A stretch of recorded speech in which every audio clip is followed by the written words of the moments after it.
ठीक है, ठीक है, आप हमारे साथ बने रहिए। विनोद मिश्रा जी, हमारे संवाददाता ने बताया, दरअसल हमने अपनी रिपोर्ट में बताया कि जो सोना है उसका इस्तेमाल कर रही है तमिलनाडु सरकार। हमारे संवाददाता बना, सिर्फ भाई साहब सोना ही नहीं, चांदी भी इस्तेमाल कर रही है और चांदी भी गलाया जा रहा है।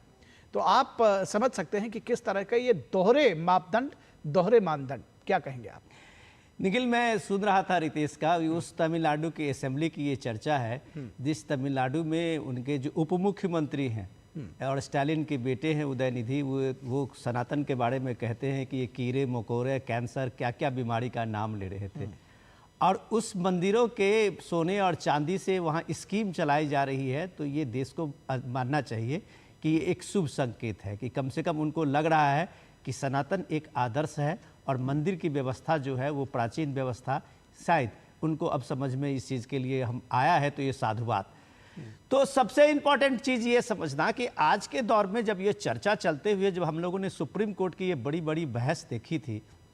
तो हमें हम समझने की ज़रूरत है कि इस देश में 30 लाख से ज़्यादा मैं कह रहा हूँ कि गवर्नमेंट के 2011 के ये आंकड़े हैं, 30 लाख से ज़्यादा यहाँ मंदिर, मस्जिद और चर्च और वगैरह वगैरह, गुरुद्वारा और सारे धार्मिक स्थल पूजा पाठ के हैं। उसमें सिर्फ हिंदुओं के जो मंदिर 4 लाख से ज़्यादा हैं जो सरकारी कब्जे में हैं, उन्हीं में ये राजस्व कमाने का ये नया नया आइडिया क्यों आता है? ये नया नया आइडिया जो भारत के सबसे तीसरा बड़ा जो लैंड बैंक है वक्फ बोर्ड, जो एयरफोर्स, ये आप सोचिए रेलवे के बाद, डिफेंस के बाद तीसरी बड़ी लैंड बैंक है, उस वक्त में ये आइडिया क्यों नहीं आ रहा है जिसमें 150 करोड़ 200 करोड़ रुपए में अटका हुआ है वक्त, उससे ज्यादा की उसकी कमाई नहीं हो रही है।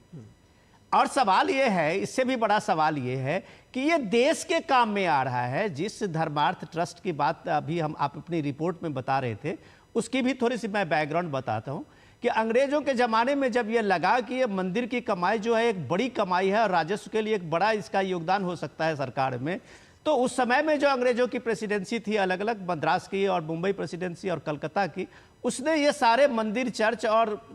ये जो मस्जिदें थी उसका अधिग्रहण किया था। बाद में चर्च और जो ये था उसका मस्जिदों के अधिग्रहण का विरोध हुआ, तो उसने उसको छोड़ दिया, सिर्फ मंदिरों का अधिग्रहण किया।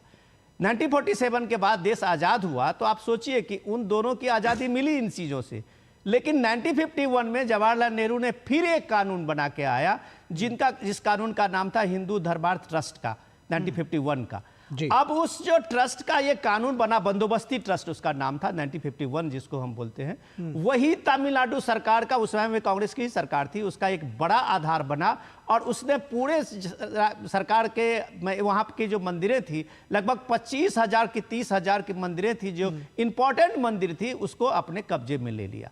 अब सवाल है कि हर राज्य सरकारों को लगा कि जितने बड़े बड़े मंदिर हैं उनके आसपास में, उन सारे मंदिरों में जब बड़ा चढ़ावा आता है, लोग आते हैं, धर्मार्थ लोग दान देते हैं, दक्षिणा देते हैं, तो उनको लगा ये कमाई का, एक राजस्व का एक बड़ा जरिया हो सकता है। तो अन्य राज्यों सरकारों ने इसकी पहल की और सारे मंदिर जो है धीरे धीरे राज्य सरकारों के कब्जे में आ गया। रही बात, जब वो बताते हैं, ये तर्क सुप्रीम कोर्ट में देते हैं कि इन धर्मार्थ ट्रस्ट में और बोर्ड में कोई गैर मुस्लिम नहीं है, तो उन्हें आपने जो आज अपनी रिपोर्ट में बताया है कि हिमाचल के ज्वालामुखी शक्तिपीठ है, उसमें भी 2 मुस्लिम वहां उस शक्तिपीठ के बोर्ड में मेंबर रहे हैं जी। उन्हें यह बताना चाहिए, समझना चाहिए कि कलकत्ता के, बंगाल के जो मंदिर हैं, वो आप तारकेश्वर मंदिर, वो देश के इंपॉर्टेंट मंदिर में से है और उस बोर्ड के चेयरमैन खुद वहाँ टीएमसी सरकार के मंत्री हाकिम रहे हैं, जो कहते हैं कि कहीं का माइग्रेशन जो हुआ है, बंगाल के लोग बंगाल में ही है ना, कोई दूसरी जगह थोड़ी गया है, वही है, वो बोर्ड के चेयरमैन हैं। तो आप सोचिए कि हिंदू के सबसे बड़ा मेला जो आप कह सकते हैं कुंभ का मेला होता है, वो कुंभ के मेले के आयोजन 2013 के सारे कर्ता धर्ता समाजवादी पार्टी सरकार के मंत्री थे। तो अब ये इस चीजों को आप देखिए कि उस मंत्री भी उसी मजहब से हैं।